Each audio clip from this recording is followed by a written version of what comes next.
The purpose of this video is to explain how Birchwood School of Hawken addresses the need of academically gifted students. Even though we're not a school exclusively for gifted students, we do have quite a rigorous program for the gifted population all the way to profoundly gifted students in the school. And we have done that from the beginning because of what we feel is the need for gifted students, quite pronounced need. In fact, in a study back in 2004, and you can get this downloaded if you wish, A Nation Deceived, how schools hold back America's brightest students. And it was a report that as a cohort, the gifted student population in elementary, middle, and high school are the most neglected of all cohorts, whether it's urban or rural. They represent the most ignored. And a little bit you can understand that.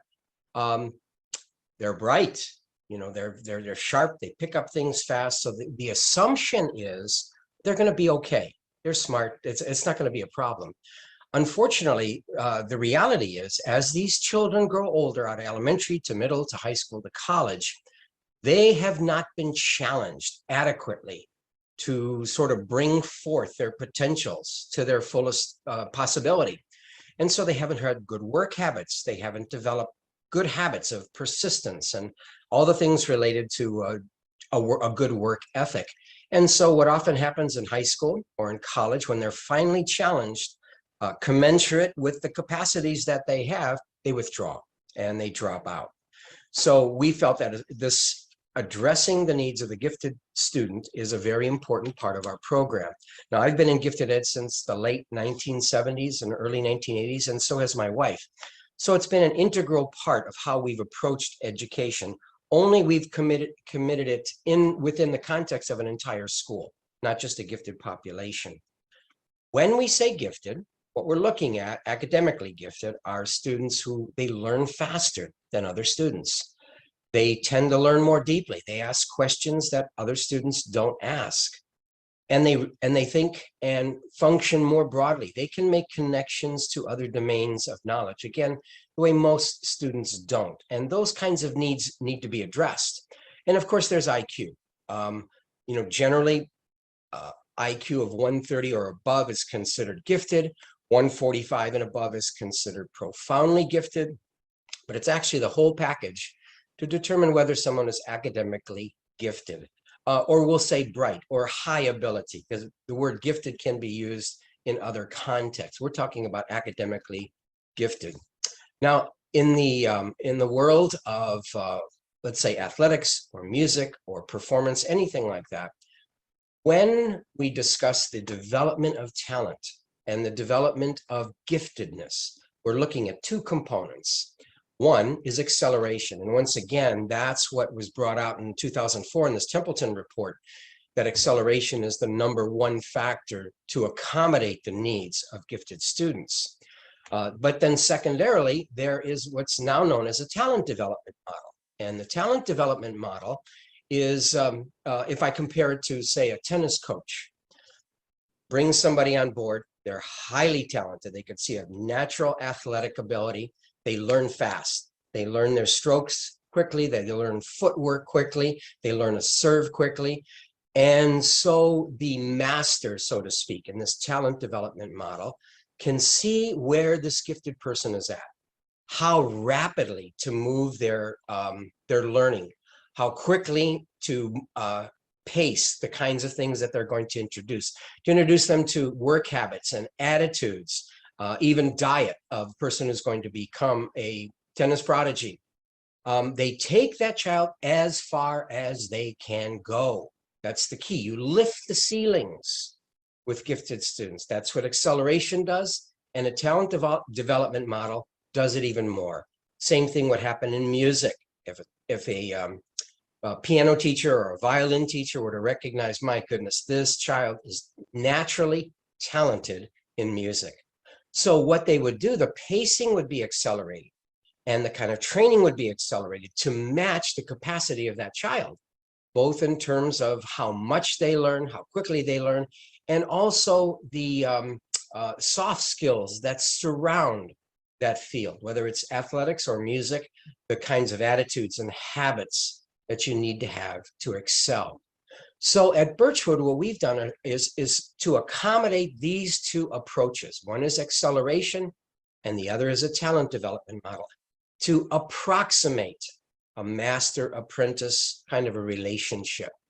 So when we're trying to figure out how to bring children along, we do several things that are quite, I think they're maybe not unique, but close to being unique in elementary and middle school.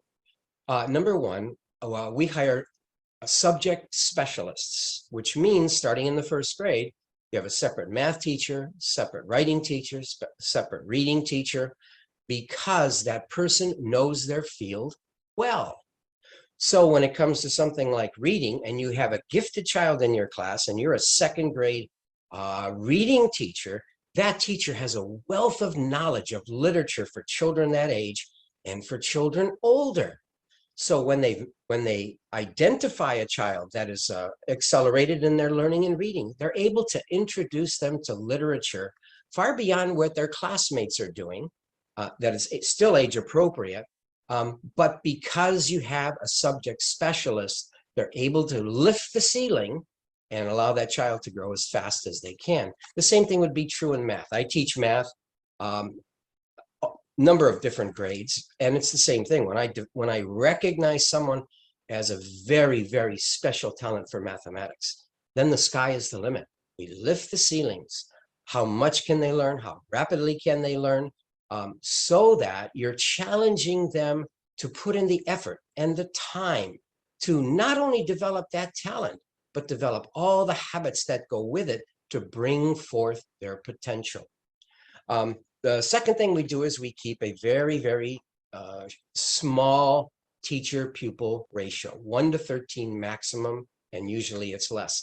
But it's just hard to have this talent development model when you've got more than that, because you need to spend the time continually identifying the status of a child's progress in reading and math and writing, so that wherever they're at, you realize, okay, I need to bring them here now. It's a constant assessment.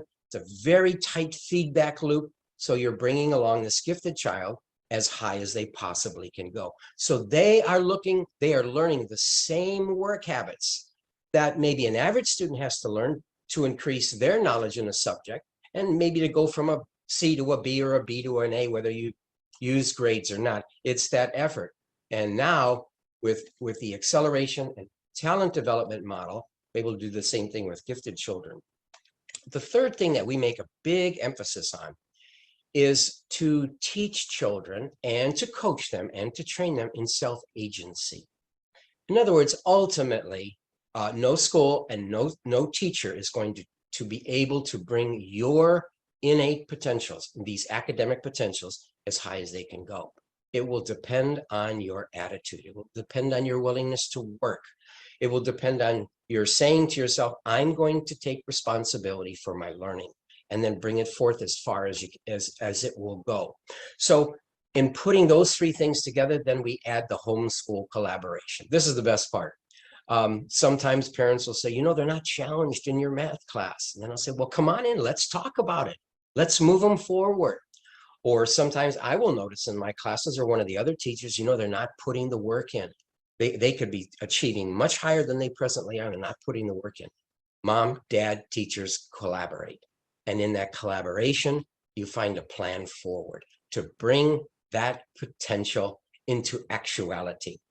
And in this way, we're giving the same kind of education, higher standards maybe, but in terms of the work ethic and effort, these gifted students are learning the same thing that our other students are learning, so that they can develop all of their potential. And in this way, we've been highly successful. And if you wonder, you know, well, what have you done? I would recommend that you look at our yearly awards. They're phenomenal. And our yearly matriculation in all the subjects, in mathematics, in history, in writing, in science. Our kids compare their work and excel on a local level, Northeast Ohio, on a state level in Ohio, and even nationally in some of the academic competitions. So we can see the type of no ceilings approach, talent development, acceleration has its fruit in the quality of gifted students who've left the school. And of course, then it's also where they matriculate, not only in high school, but in college, consistently among the best universities in the country, because these students have their background. They're not only bright, but they've also built up the habits to make them excel.